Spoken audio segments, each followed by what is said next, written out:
വിദ്യാർത്ഥി രാഷ്ട്രീയം നിരോധിക്കേണ്ടതില്ലെന്ന് ഹൈക്കോടതി. രാഷ്ട്രീയം നിരോധിക്കുന്നത് പരിഹാരമാർഗമല്ലെന്നും പകരം ക്യാമ്പസുകളിലെ നിയമവിരുദ്ധ പ്രവർത്തനങ്ങൾ തടയുകയാണ് വേണ്ടതെന്നും ഡിവിഷൻ ബെഞ്ച് നിരീക്ഷിച്ചു. മതത്തിന്റെ പേരിലുണ്ടാകുന്ന സംഭവങ്ങളുടെ പേരിൽ മതം നിരോധിക്കാറില്ലല്ലോ എന്നും കോടതി ചൂണ്ടിക്കാട്ടി.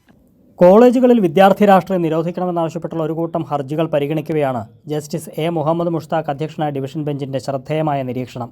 വിദ്യാർത്ഥി രാഷ്ട്രീയം നിരോധിക്കേണ്ടതില്ലെന്നും എന്നാൽ അതുമായി ബന്ധപ്പെട്ട രാഷ്ട്രീയ കളികൾക്ക് തടയിടണമെന്നും കോടതി ചൂണ്ടിക്കാട്ടി.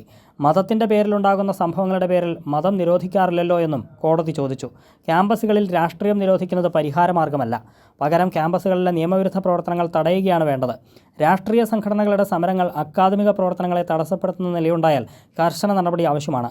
കോളേജിൽ ക്രമസമാധാന പ്രശ്നമുണ്ടായാൽ പോലീസിന് ഇടപെടാം. അതിന് പ്രിൻസിപ്പലിന്റെ സമ്മതത്തിനായി കാത്തിരിക്കേണ്ടതില്ല.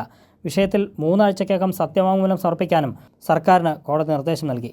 ഹർജികൾ അടുത്ത മാസം 23-ന് വീണ്ടും പരിഗണിക്കും. കൈരളി ന്യൂസ്, കൊച്ചി.